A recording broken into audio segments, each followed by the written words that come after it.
말씀은 마태복음 19장 16절에서부터 22절까지 말씀입니다. 제가 가지고 있는 성경 신약 32페이지 정도 있습니다. 마태복음 19장 16절에서 22절까지의 말씀. 다 같이 한 목소리로 합독해 보겠습니다. 마태복음 19장 16절에서 22절까지 말씀입니다. 다 같이 한 목소리로 합독하겠습니다. 시작.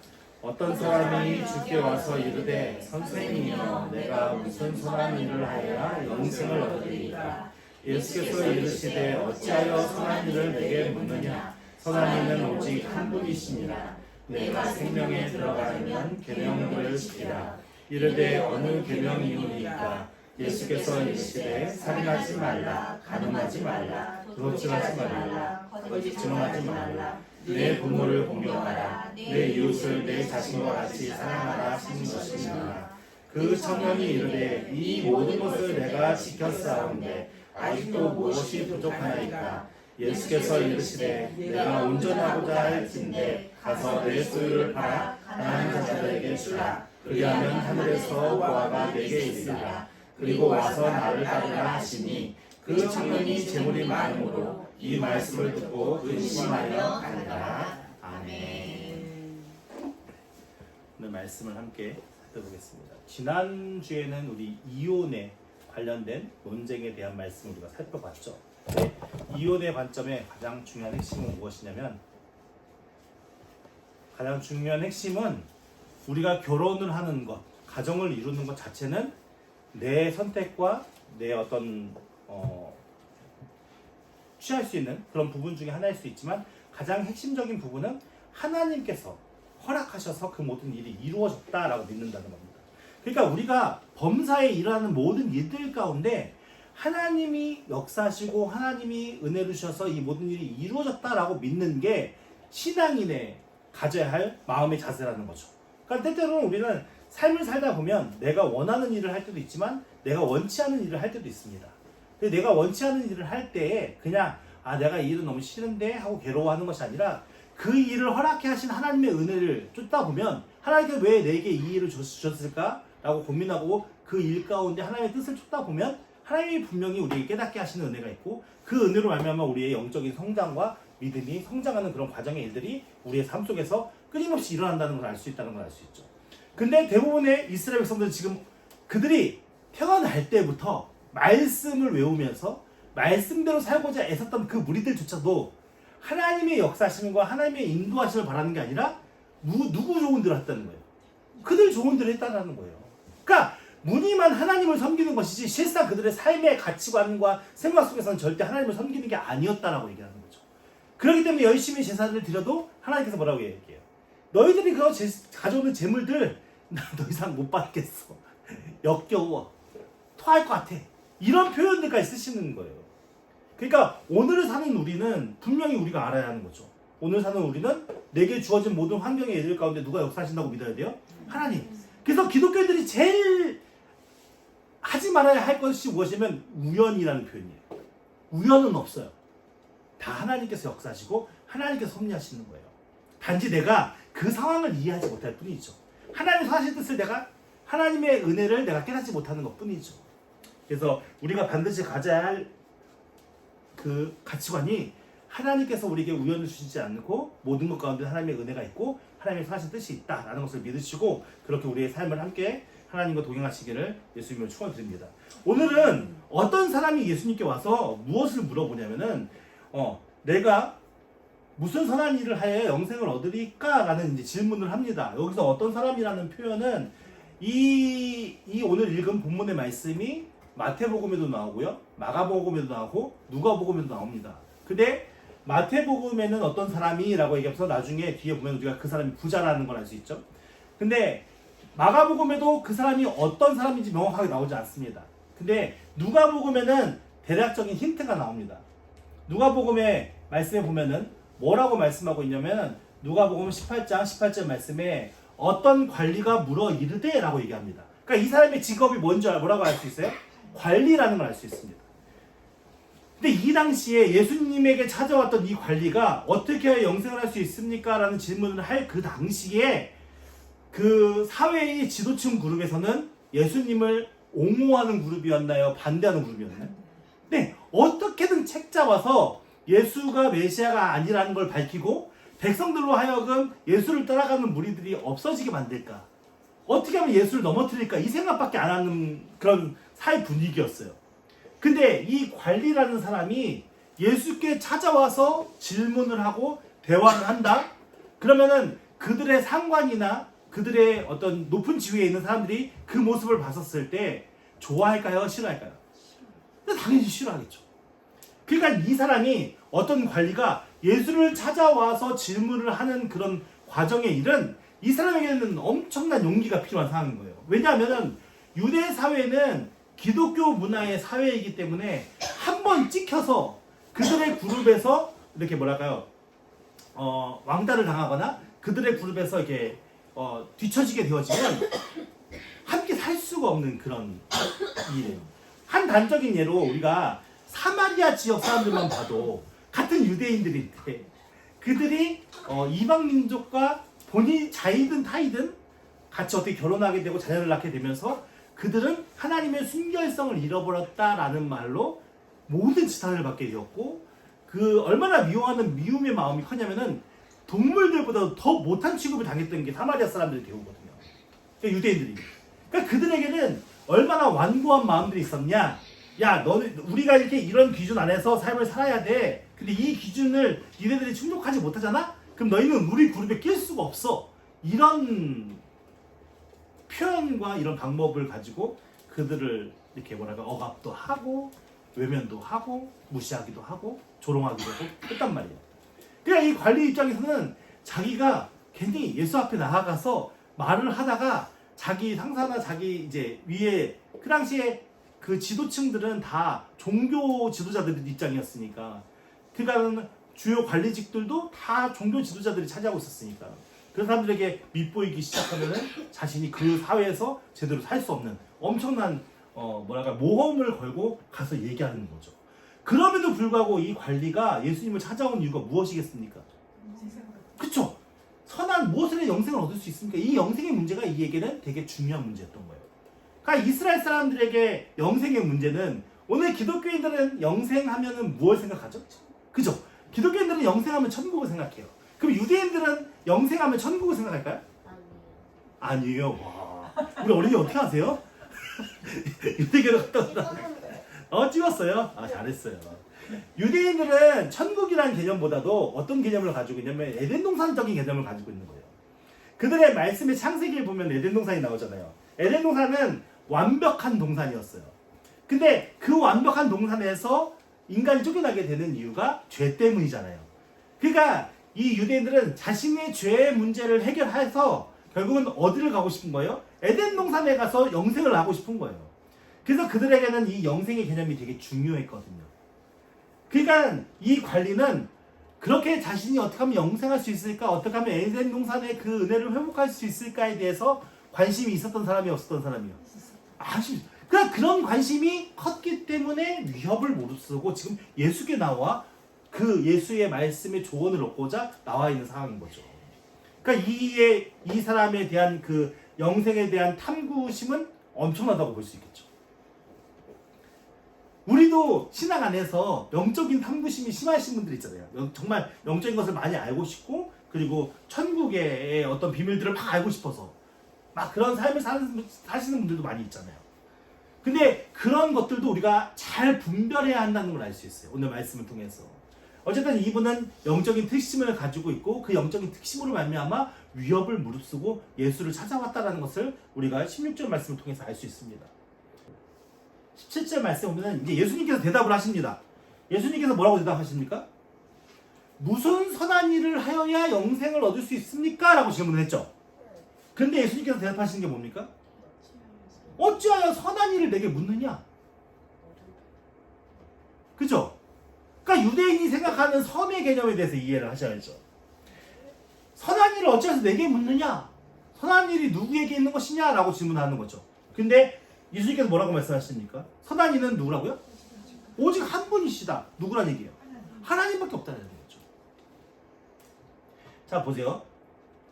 미가서의 말씀에 보면 이런 말씀이 있어요. 미가서 6장 8절 말씀에 보면 사람아 주께서 선한 것이 무엇임을 누구에게? 내게 보이셨나니 여호와께서 내게 구하시는 것은 오직 정의를 행하며 인자를 사랑하며 겸손하게 내 하나님과 함께 행하는 것이 아니냐. 그러니까는 결국 보세요. 선한 것은 누구라는 거예요? 여호와 하나님. 여호와 하나님이 내게 구하시는 그 선은 무엇이냐면 정의를 행한대요. 정의가 뭐죠?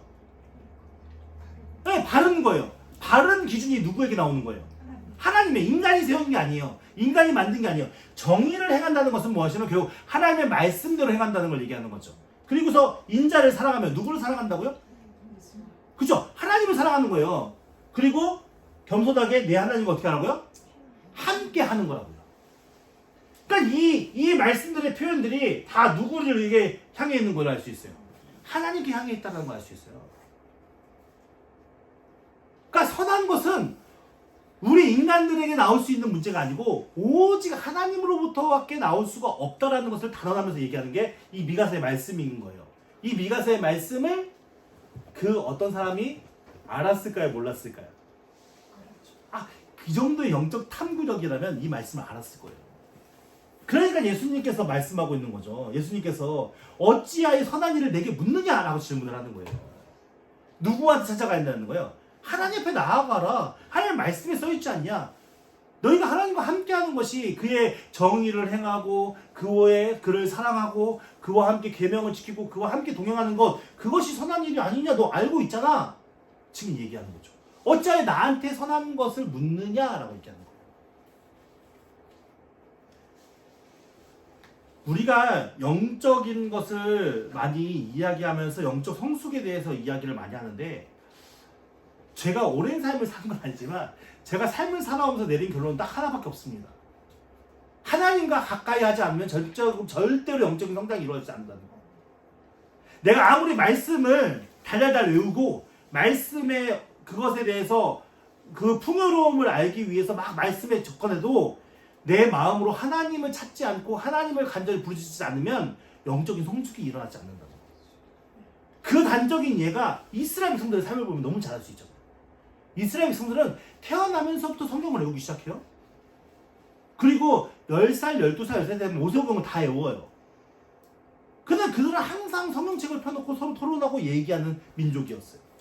그럼에도 불구하고 그들의 삶 속에서 진짜 하나님을 바르게 섬기는 삶이었냐? 물론 그런 가정들도 있었겠죠.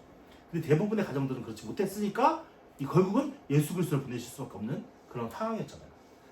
그러니까 오늘날 우리에게도 주어지는 게 무엇이냐면, 내가 하나님을 적극적으로 하나님을 만나고자, 하나님을 찾고자, 하나님과 동행하고자 애쓰고 힘쓰지 않으면 영적인 성장은 온전히 이루어질 수 없다는 걸 알 수 있는 거예요.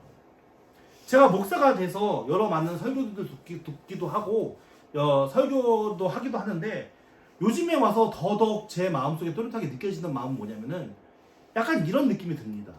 목사님들의 설교나 선교사님들의 설교를 듣다 보면은 내가 얘기하는 것이 맞습니다 라는 표현을 하는 목사님들이 많이 있어요. 근데 저는 그게 신뢰가 되지 않더라고요. 제 개인적인 견해입니다. 오해하지 마시고, 꼭 이것이 여러분들이 가져야 할 마음이라고 얘기하는 건 아닙니다. 제가 스스로 느끼는 마음은 뭐냐면, 여러분들 정말 하나님을 바라보시고 하나님을 따라가야 합니다 라고 설교하는 목사님들이 참 목사인 것 같아요. 제가 느낄 때는. 근데 제 말이 옳으니까 제 말대로 하셔야 됩니다 라고 하시는 목사님들은 사실은 제가 좀 마음이 좀 불편해요. 그런 분들의 설교를 듣잖아요. 이건 제 개인적인 견해니까 여러분들에게 하는 거예요. 오늘날 우리가 놓치지 말아야 할 것은 뭐냐면, 하나님 위에 다른 무엇이 그 위에 가면 안 된다는 거예요. 우리가 온전히 쫓고 따라야 할 것은 여호와 하나님이시고, 우리에게 영생을 주시는 것, 우리에게 천국을 주시는 것, 우리에게 복된 은혜를 주시는 것, 그 모든 것이 하나님으로부터 나올 수밖에 없고 그 위에는 다른 어떤 길도 없는데, 근데 우리는 하나님을 쫓기보다는 목사님을 쫓아가고 교회를 쫓아갈 때가 많이 있다는 걸 얘기하는 거예요. 교회 공동체를 이루어서 하나님 나라를 확장해 가는 것 매우 중요합니다. 그게 잘못됐다고 얘기하는 거 아닙니다. 그게 매우 중요한데, 우리에게 선한 일, 우리가 진짜 바르게 쫓아가야 할 선한 일은 오직 누구에게밖에 나올 수가 없어요? 하나님. 근데 그 하나님을 우리가 온전히 이해하지 못해요? 그 하나님을 온전히 알지 못해요? 근데 무슨 선한 일을 할 수 있겠습니까? 무슨 선한 것을 쫓아갈 수 있겠습니까? 하나님을 만나려고 하고 그 하나님의 은혜를 쫓으려고 할 때 말씀 속에서도 그 하나님의 은혜를 알 수 있는 것이지. 지난주에도 모세 얘기했잖아요. 모세가 이혼 증서를 써주셨어요. 근데 모세가 이혼 증서를 써서 그 아내와 이혼하라고 할 때 이혼 증서를 쓰는 의미가 이혼하기를 위해서 쓰라는 겁니까? 한 번 더 생각해서 이혼하지 말라고 쓰라는 의미입니까? 그죠? 근데 이스라엘 백성들은 그걸 곧대로 문자적으로 이해했단 말이에요. 이혼을 해도 된다라는 의미로. 그러니까 무슨 얘기냐면 성경에는 하나님께서 그 하나님의 은혜의 뜻을 감추어서 담겨진 뜻이 많이 있어요. 근데 내가 하나님을 인지하지 못하고 하나님에 대해 전혀 모르는데 이 말씀이 어떻게 내 마음속에 들어올 수 있겠어요? 그래서 신약에서 계속 끊임없이 얘기하는 성령 충만하라, 성령 충만함을 놓치지 말아라 하는 의미가 무엇입니까? 우리의 마음속에서 하나님을 놓치지 말라는 얘기잖아요. 그만큼 하나님을 간절히 붙들어야 한다는 얘기라는 거예요. 그래서 내가 계속 끊임없이 하나님을 찾고 붙들고 그 하나님의 은혜를 사모하는 마음으로 하나님을 놓치지 않으려고 할 때 내 안에 임재하신 하나님의 성령께서 말씀도 알게 하시고 우리의 상황도 알게 하시고 우리의 삶 속에 역사하시는 하나님의 은혜를 보게 하신다고요. 그것을 쫓아갈 때 그것이 온전한 선이 될 수 있다는 것을 얘기하는 겁니다. 근데 지금 어떤 관리든 무엇만을 쫓고 있는 거예요? 방법론적인 것만 쫓고 있는 거예요. 여러분들 구제하는 게 좋은 일입니까? 나쁜 일입니까? 좋은 일입니다. 기독교인만 구제합니까? 세상 사람들도 구제합니다. 그럼 세상 사람들이 구제하는 것과 기독교인이 구제하는 것이 뭐가 다릅니까? 의미가 다릅니다. 세상 사람들이 구제하는 것은 자신이 가지고 있는 재물의 일정 부분을 가난한 사람들에게 도와주는 개념이고, 기독교인들이 구제하는 것은 하나님이 내게 맡겨놓으시는 것을 가지고 내가 그것을 가난한 자들에게 보내주는 겁니다. 하나님 뜻에 따라서. 그렇기 때문에 믿지 않은 자들이 구제하는 것은 단순히 도움이지만 믿는 자들이 구제하는 것은 하나님의 선하신 뜻을 행하는 선한 일이 될 수 있는 것입니다. 근데 우리는 이런 개념들을 놓치고 무분별하게 그냥 쫓아가려고 하는 의미가 많아요. 그래서 우리가 가져야 할 마음은 무엇이냐면 하나님과 자꾸만 연합되려는 노력이 매우 중요하다는 것을 신앙생활에서 가장 중요합니다. 여러분들이 제가 이렇게 설교 말씀을 전하고 해서 저를 바라보시고 저를 이렇게 의지하면서 신앙생활 하다 보면은 분명히 실망할 때가 오고 분명히 낙심할 때가 오고 분명히 상처받을 때가 옵니다. 근데 여러분들이 진짜 절실하게 하나님을 쫓아간다면 하나님께서 그 모든 일 가운데 선으로 여러분들의 삶을 인도하실 것입니다. 왜냐하면 저는 하나님 같은 능력이 없어요. 그냥 이 자리에서 설교하는 이유는 하나님께서 저에게 설교할 수 있는 그런 자리를 허락해 주셨기 때문에 이야기하는 것 뿐입니다. 저도 여러분들과 똑같은 죄인이고 저도 여러분들보다 나을 게 없는 그런 연약한 사람입니다. 그래서 여러분들은 무엇보다도 이 선한 어떤 관원이 진짜 하나님을 바르게 따랐던 사람이라면 예수를 쫓아갈 필요가 있었을까 없었을까요? 왜요?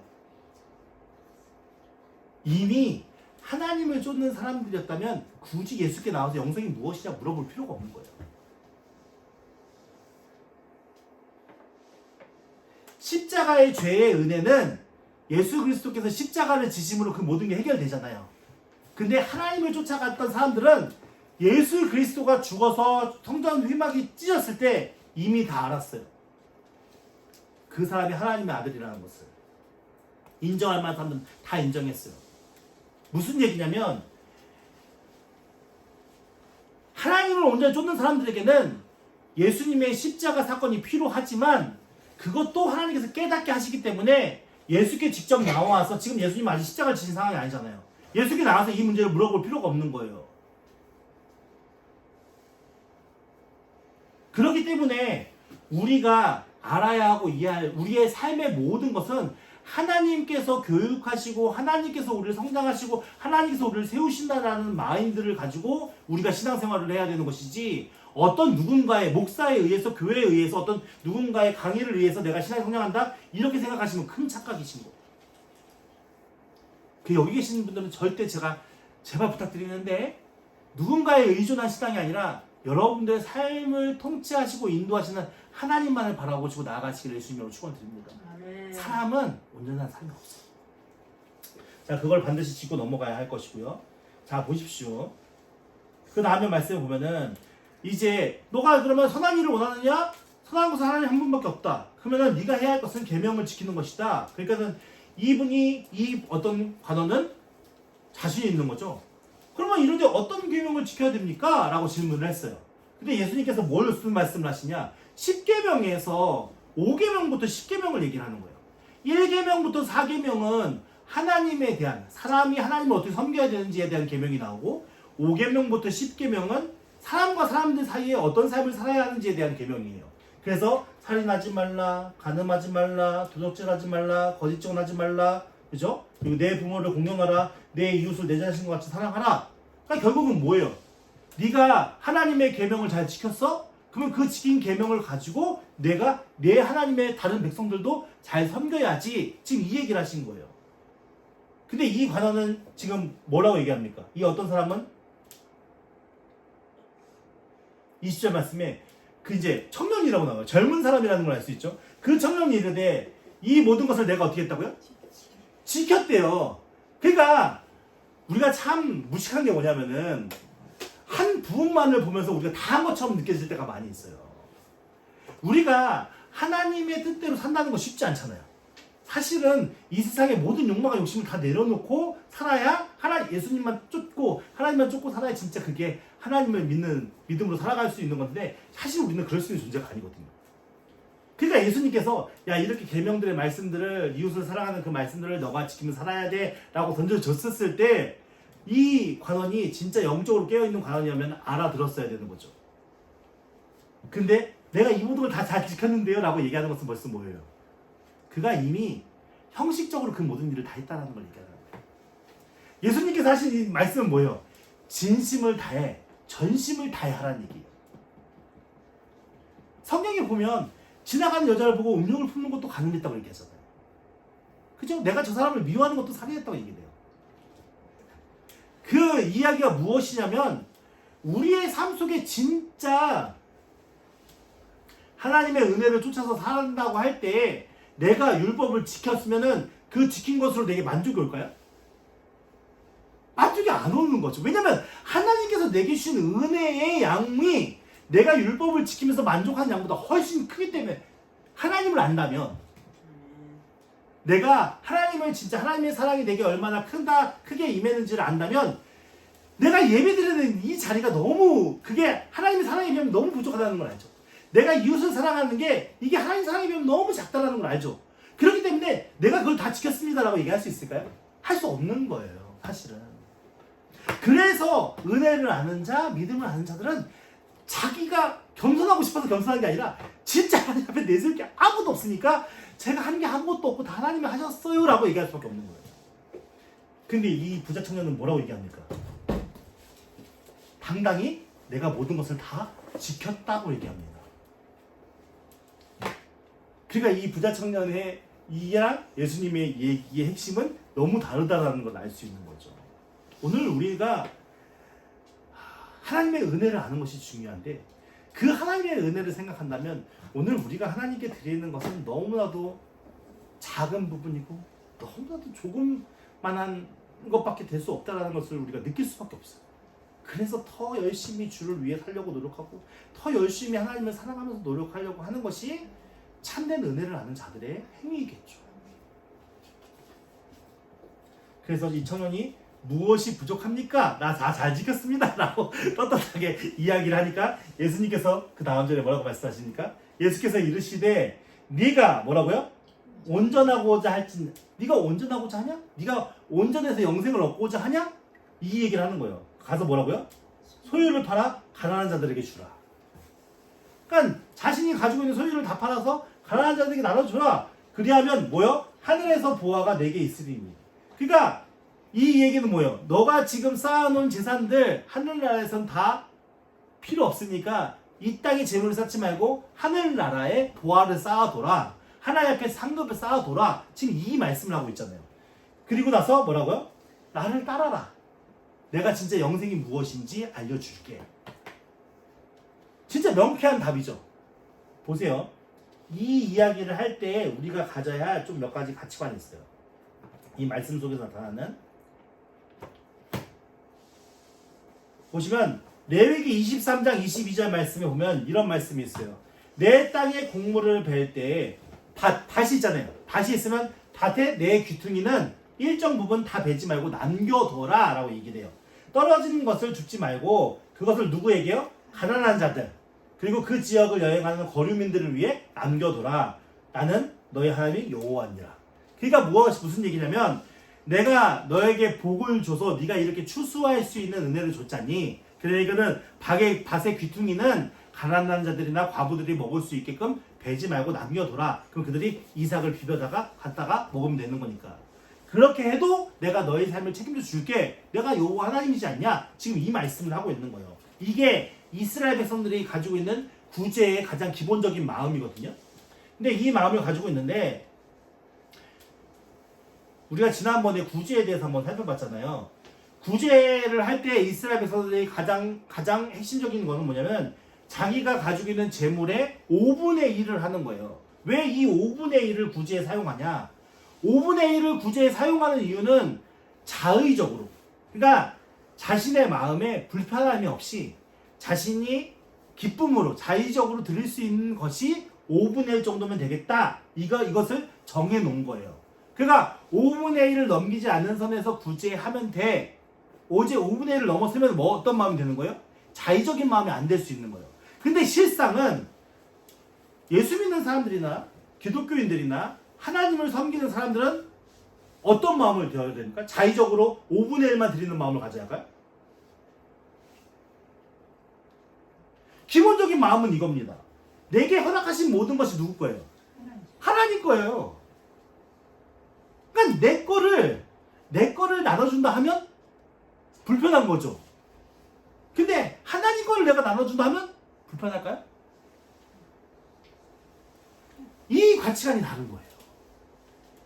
이 부자 청년에게 내가 가지고 있는 재물을 나눠서 가난한 자들에게 팔아서 나눠줘라 라는 이 말씀은 어떤 말씀입니까?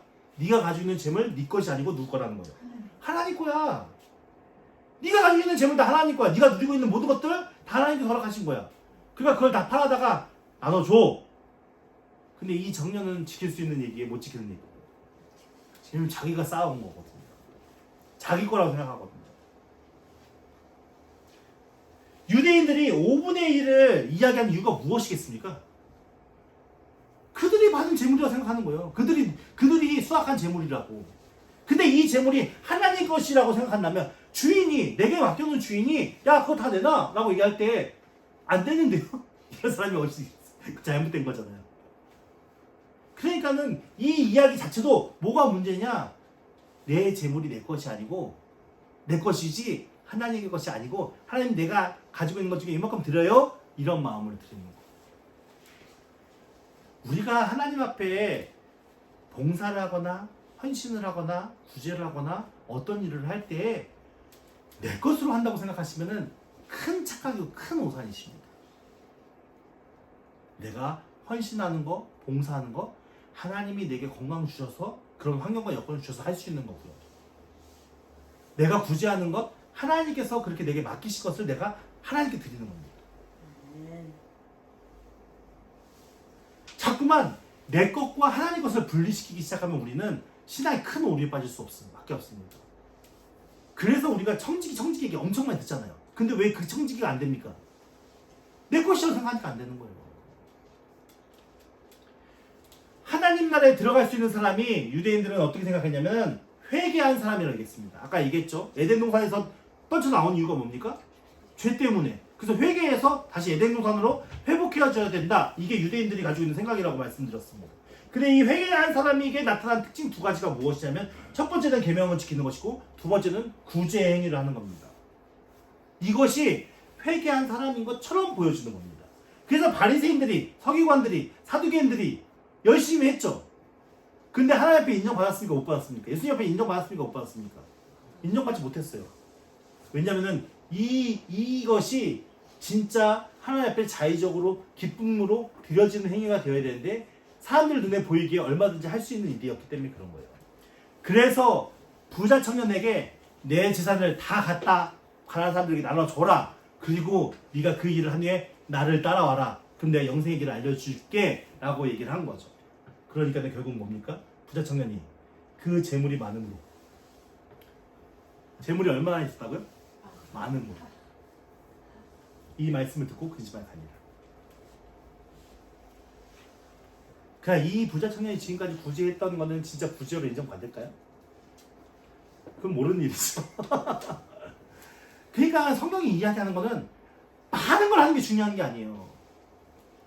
과부의 두 랩돈, 이 재물, 이 청년이 그동안에 어떤 구제를 했던 그 재물, 이 재물이 많겠습니까? 과부의 두 랩돈 헌금이 더 많겠습니까?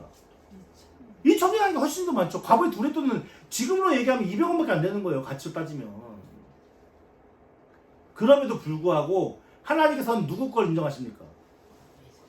과부의 두 랩돈을 인정하시는 거예요. 이유가 뭡니까? 자신의 내가 굶어 죽을지언정 하나님께 내가 가진 모든 것을 다 드립니다 라고 아끼는 거예요. 오늘날 우리가 하나님을 따르고 섬긴다고 하고 하나님 나라의 백성이라고 하면서도 우리는 내게 허락하신 모든 것이 하나님의 것이라고 인정하지 않아요. 내가 취하고 내가 느끼고 내가 관리하고 내가 가지고 있는 것이라고 느끼죠. 그렇기 때문에 이게 안 되는 거예요. 이 청년의 모습, 이 청년 혼자의 모습입니까? 오늘 우리의 모습은 아닙니까? 우리도 이런 마음으로 살아가고 있잖아요. 이런 생각을 가지고 있을 때가 많잖아요. 진짜 우리가 오늘 하나님께서 야 니네 모든 거 다 내려놓고 나 따라와, 단호하게 따라갈 수 있습니까? 걱정스럽고 고민되잖아요. 당연히 그게 우리의 죄악된 모습이에요. 저도 마찬가지고요. 그래서 우리 안에 무엇이 필요하냐면 내 안에 성령이 없으면 안 된단 말이에요. 내 안에 하나님의 은혜가 없으면 안 된단 말이에요. 내 안에 하나님의 그것으로 충만하게 채워지지 않으면 이것이 인정되어지지 않고 우리는 세상의 그냥 관념과 세상의 정욕과 그것에 우리 생각과 우리의 마음을 그냥 쏙 뺏겨서 걱정 못 하잖아요. 야, 집 나오면 우리 어디가 살아? 먹을 것 없으면 어떡해? 여호와 하나님이라고요. 우리의 모든 것을 부족함 없이 채우시는 여호와 하나님이 책임져 주신다. 우리는 이렇게까지 순종할 수 있는 하나님과의 신뢰관계를 쌓지 못하는 거예요. 왜 못하느냐? 그만큼 하나님의 신뢰관계가 없기 때문에 그런 거예요. 신뢰관계를 쌓으려면 어떻게 하겠어요? 만나야죠. 얘기해야죠. 대화해야죠. 그리고 하나님께서 어떻게 하시는지를 알아야죠. 그래서 선한 것은 하나님밖에 없습니다. 어떤 누구도 여러분들에게 이런 모든 문제들을 해결해 줄 수 없습니다.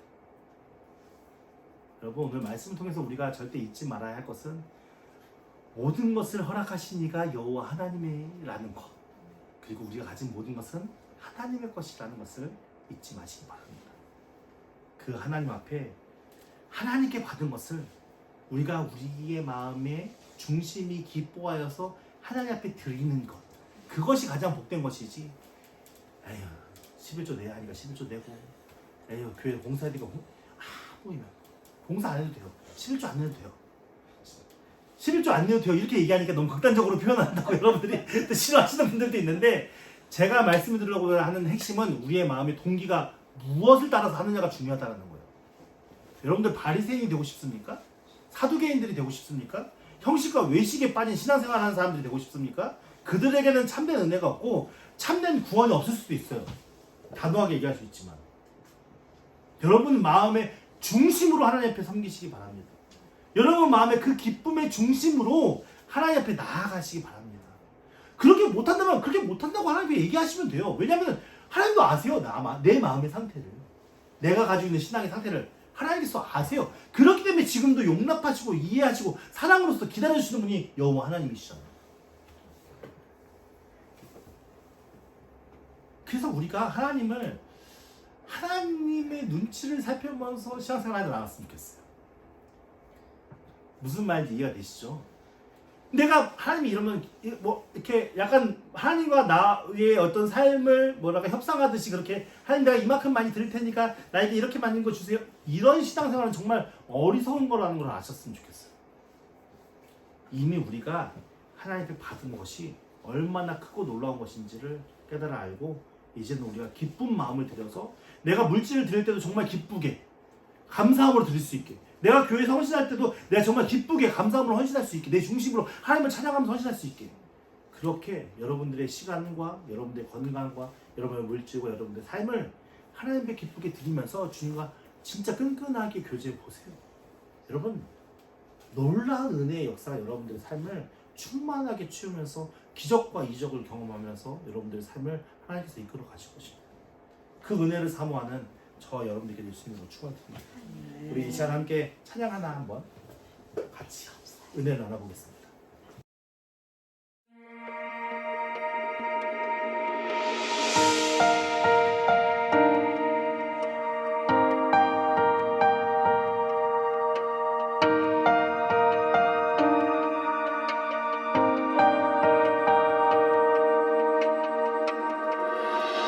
모든 것이 주님의 은혜라면 내 삶에 당연한 것은 하나 없네. 고르고 골라 내게 주신 것이라면 내 삶에 버릴 것은 전혀 없네.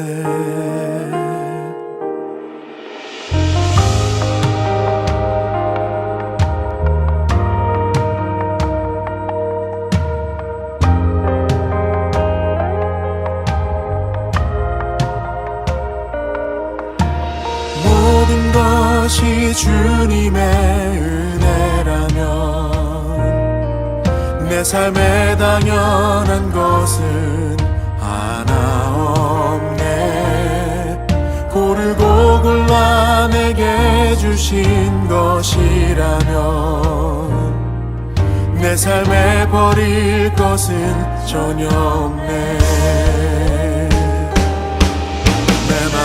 땅에서도 날 만족해 하시며 나로 물이 끊이지 않는 샘 만드실 주님, 나의 피곤한 무릎 일으켜 주시며 지금도 나를 인도하시네.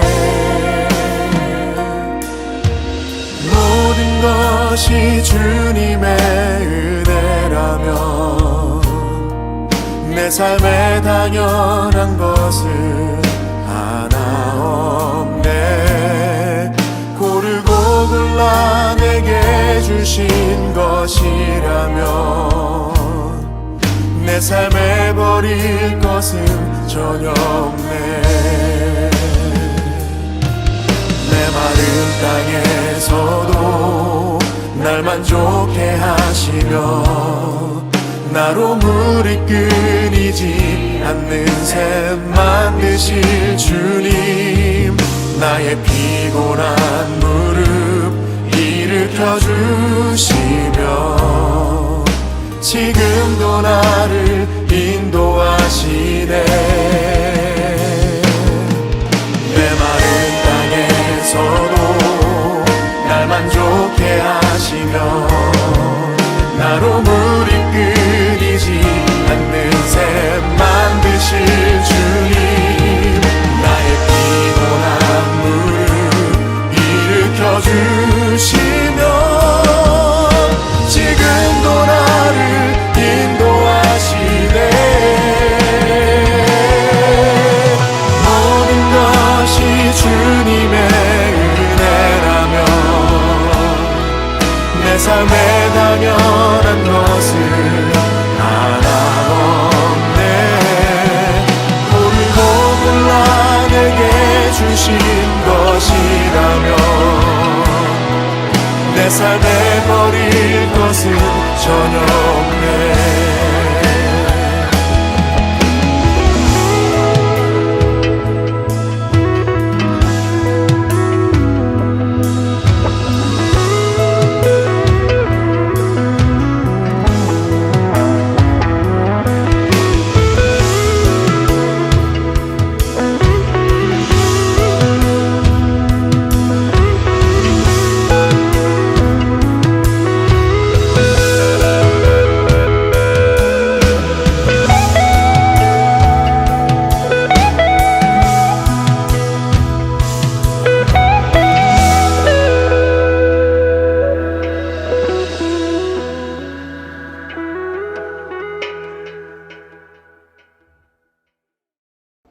우리의 삶의 모든 것은 하나님께서 주신 것이잖아요. 근데 하나님께서 우리에게 주실 때 어떻게 주셨다고요? 그냥 얘따 이거 가져라 이게 주신 게 아니라 고르고 골라서 주셨단 말이에요. 여러분 믿으십니까? 우리가 느낄 때 다른 사람과 비교해서 부족하다고 느끼는 것 뿐이지 하나님께서는 가장 완벽한 상황에 가장 완벽하게 우리에게 필요한 것을 공급해 주신 이가 여호와 하나님이심을 믿으시기 바랍니다. 그래서 우리는 불만불평할 수가 없는 거예요.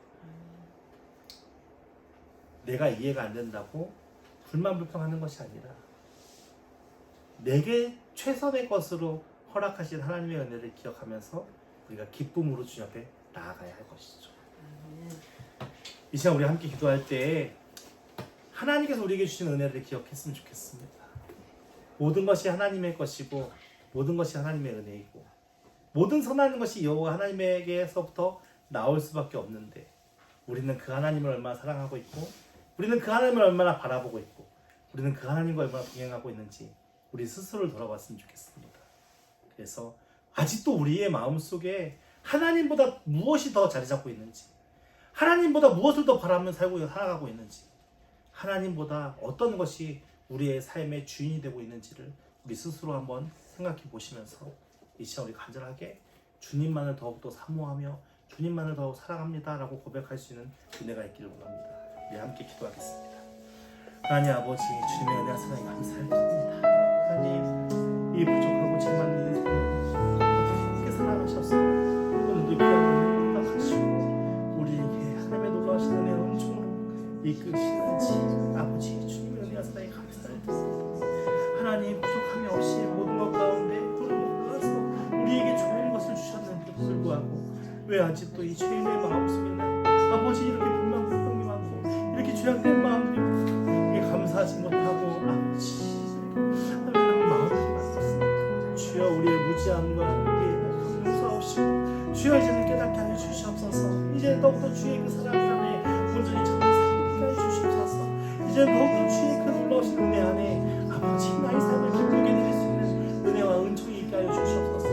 공식과 아버지 타성에서 증식이 아니라 진짜 내 자신의 마음과 의지를 가지고 진짜 간절한 마음으로 주님을 사랑하며 주님 앞에 간절히 나아간 자에게 소망합니다. 주여 우리 가운데 역사하시고 우리를 함께 하여 주셔서 주의 놀라운 사랑과 은혜로 충만하게 채워주시옵소서.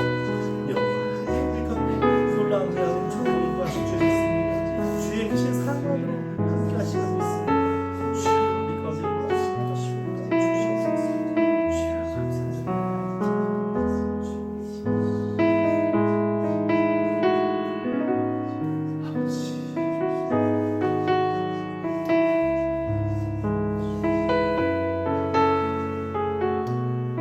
우리에게 한량한 은혜와 은총으로 역사하시는 여호와 하나님 주님의 은혜와 사랑에 감사와 찬양과 영광을 올려드립니다.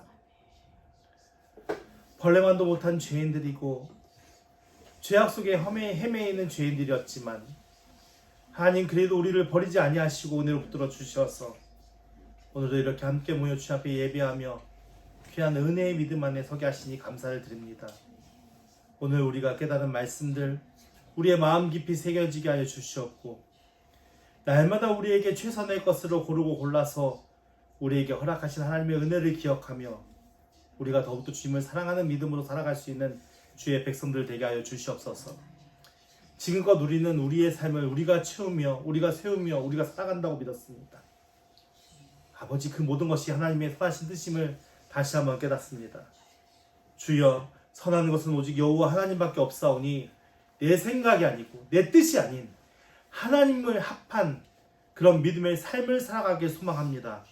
주여 나의 생각과 나의 마음이 온전히 여호와 하나님과 연합되게 하여 주시옵고 그 하나님께서 인도하시는 믿음의 길을 기쁨으로 걸어가는 우리 모두가 될 수 있도록 주여 역사하여 주시옵소서.